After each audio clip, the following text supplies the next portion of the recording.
हाँ पंकज जी, संयोग से भेंट हो गई। नेनुआ का फसल लगा हुआ है, अब चारों बगल देख रहे हैं मक्का लगा हुआ है, बहुत अच्छा लगा है।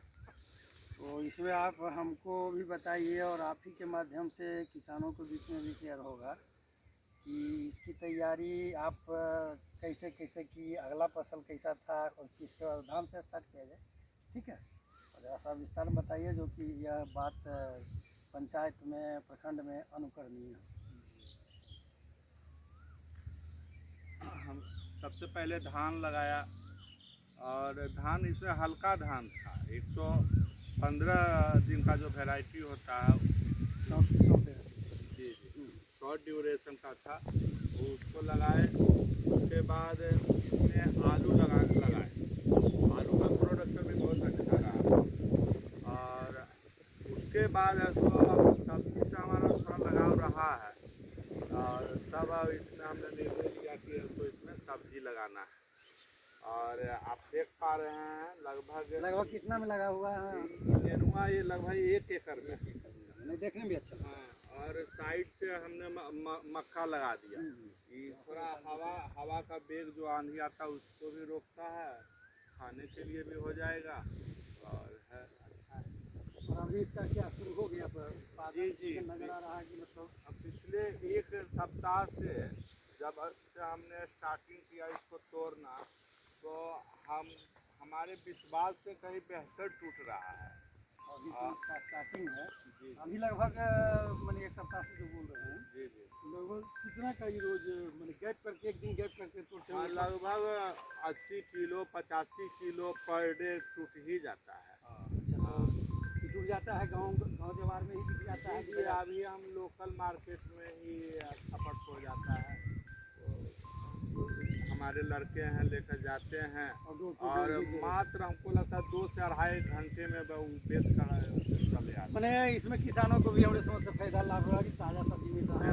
बिल्कुल एकदम सुबह 5 बजे हमारे खेत से सब्जी निकल जाता है और 7-8 के बीच में वो बेच कर चलाता है, तो एकदम है तो धान के बाद ये 1 एकड़ में आलू लिए, आलू में भी अच्छा उत्पादन आया, इसलिए आप संतुष्ट हैं? जी जी आलू लेकिन उन्हें कहने का तात्पर्य है कि 1 वर्ष में आप 3 फसल लिए। एकदम 3 फसल में आप एक धान ले लिए, क्योंकि उस समय भी खरीफ की फसल होता है, धान में भी बहुत अच्छा।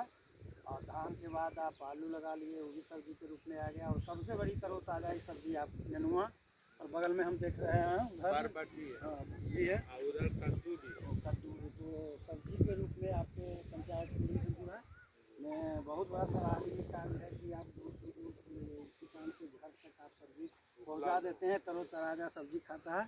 यह गौरव की बात है। और सबसे बड़ी चीज़ है, खाने से ज़्यादा उन किसान को यह देखकर उनको अनुकरणीय होना चाहिए, उनको भी लगाना चाहिए। और मेरा कहना यह है कि जैसे आपका पंचायत कुंदरी सिंहपुरा प्राकृतिक खेती के रूप में चयन हुआ, तो 2-3 चीज़ पर जो विशेष ध्यान दें। कितनों सब्जी आप बाजार के खाते हैं, इस साल तो मान लिया आप जैसे तैसे खाद का भी उपाय दवा हुआ नहीं कि अगला साल से मेरा सुखद संदेश आपको दिया जाता है कि आप बृहद मात्रा में जो भी सब्जी लगाएं, लेकिन कम से कम 5 कट्ठा, ठीक है, 5 कट्ठा या 10 कट्ठा आप सब्जी ऐसा लगावें जिसमें कि हम बाजार का नो जैविक नो रासायनिक, ठीक है, कोई भी खाद का प्रयोग नहीं करेंगे।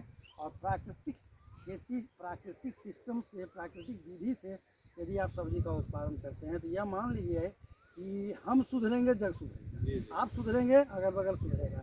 तो सबसे बड़ी चीज़ यह किसान को इस सीख लेना है, सरकार के माध्यम से भी मान लिया ठीक है, लेकिन अपने मैंने विवेक यह निर्णय लेना है कि हम स्वस्थ होने के लिए शुद्ध सब्जी, यदि हम अपना खाद नहीं देंगे उस धान के खेत में भी, गेहूं के खेत में, तो थोड़ा सा उत्पादन कुछ कम होगा। तो कम होगा तो ये तो ज़रूर रहेगा, शुद्ध रहेगा।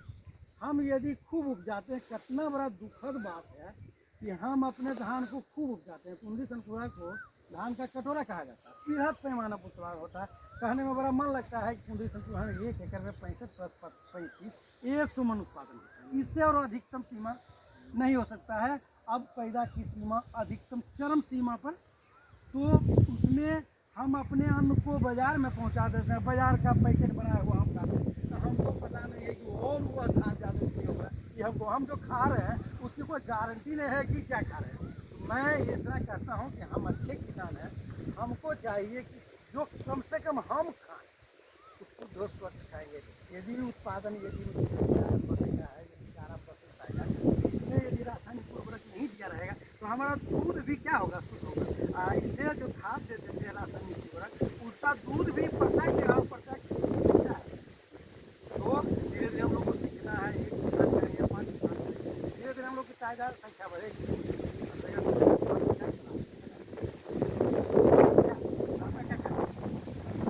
बिल्कुल इसमें पेस्टिसाइड का हम कम से कम उपयोग कर रहे हैं और आस्त्र आग्नेयास्त्र जो केमिकल के माध्यम से नीम ऑयल का है जो यूज करते हैं।